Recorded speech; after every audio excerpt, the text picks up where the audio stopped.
নমস্কার বন্ধুরা, শুভ সকাল। পুষ্পর বাঙাল হেসেলে আপনাদের স্বাগত।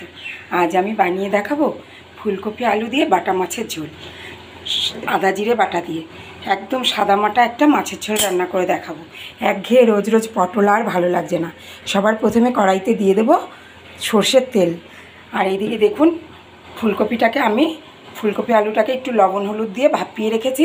মাছটাকে ধুয়ে নুন হলুদ মাখিয়ে নিয়েছি। এখানে শুকনো খোলা একটু সাদা জিরে ভেজে রেখেছি। এটা দিয়েই আমার রান্না হয়ে যাবে। তেলটা গরম হোক, আমি দেখাচ্ছি। তেলটা খুব ভালোভাবে গরম হয়ে গেছে। একে একে মাছগুলো ভেজে নেব। মাছগুলো খুব সুন্দরভাবে ভাজা হয়ে গেছে, তুলে নেবো। এবার একটু লালচে করে ভেজে নেবো মাছগুলো। এবার নামিয়ে নেব। মাছগুলো বেশ সুন্দরভাবে ভাজা হয়ে গেছে। এবার ওই তেলেই 5-6টা বড়ি আমি ভেজে নেব। এবার আলুটাকে একটু ভেজে নেব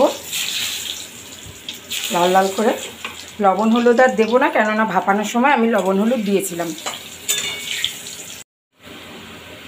আলুটা ভাজা হতে হতে আমি একটা মশলা বানিয়ে নেব। একটা টমেটো দিয়েছি, 1 ইঞ্চি মতন আদা দিয়েছি। এটা একটা মিহি পেস্ট করে ফেলবো।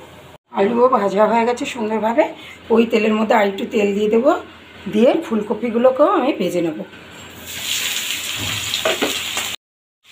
ফুলকপিটা বেশ লালচে করে ভাজা হতে হতে আমি একটা মশলা রেডি করে নেব। এখানে পরিমাণ মতন লবণ নিয়েছি, লঙ্কার গুঁড়ো, হলুদ গুঁড়ো, সামান্য পরিমাণে 2-1 দানা চিনি। এটাকে একটু জল দিয়ে গুলিয়ে রাখি। গুলিয়ে মশলা দিলে না, মশলা পড়েও না, ভালো হয়, বাটা মশলার স্বাদ চলে আসে।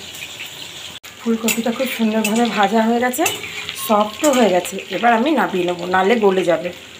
আদা টমেটো খুব ভালোভাবে কষানো হয়ে গেছে, তেল ছাড়তে শুরু করেছে। এই সময় গুলিয়ে রাখা লঙ্কা, হলুদ আর লবণটা দিয়ে দেবো। বেশ ভালোভাবে কষিয়ে নেব। যতক্ষণ না ভালোভাবে তেল ছেড়ে আসে ততক্ষণ মশলাটাকে কষাবো। দেখুন কি দারুণ কালার হয়েছে। ঢাকা দিয়ে দেবো, আলুটা সেদ্ধ হয়ে যায়।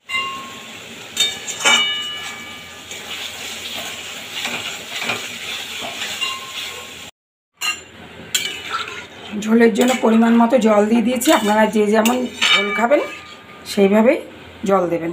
এবার ঢাকা চাপা দিয়ে আমি 5 মিনিট এটাকে ফুটতে দেবো খুব ভালোভাবে। খুব সুন্দরভাবে দেখুন মাছের ঝোলটা ফুটছে। এই সময় দিয়ে দেবো ভেজে রাখা বড়ি আর মাছ। এখনও কিন্তু আমি জিরের ব্যবহার করিনি, লাস্টে দেবো জিরে।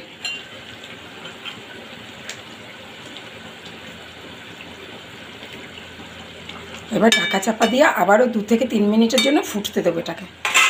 তাহলে ঝোলের টেস্ট ভালো হবে।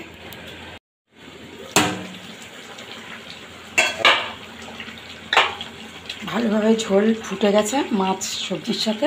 এই সময় দিয়ে দেবো রোস্টেড জিরে পাউডার। এটাতে ফ্লেভারটা খুব ভালো আসে তরকারির। পেঁয়াজ রসুন ছাড়াই কি সুন্দর একটা মাছের ঝোল। দেখুন, একঘেয়ে পটল খেতে ভালো না লাগলে অফ সিজনে এই ফুলকপি কিন্তু বেশ ভালোই লাগে খেতে। আর দিয়ে দেবো হাতে ভেঙে রাখা 2-3টে কাঁচা লঙ্কা ফ্লেভারের জন্য, আর পরিমাণ মতন ধনেপাতা। একদম রেডি হয়ে গেছে আমাদের ফুলকপি আলু বড়ি দিয়ে বাটা মাছের ঝোল। এইভাবে বানিয়ে গরম গরম ভাতের সাথে সব পরিবারে উপভোগ করুন। ভালো থাকবেন, সুস্থ থাকবেন, দেখতে থাকবেন পুষ্পর বাঙাল হেসেল। ফিরে আসছি পরের ভিডিওতে।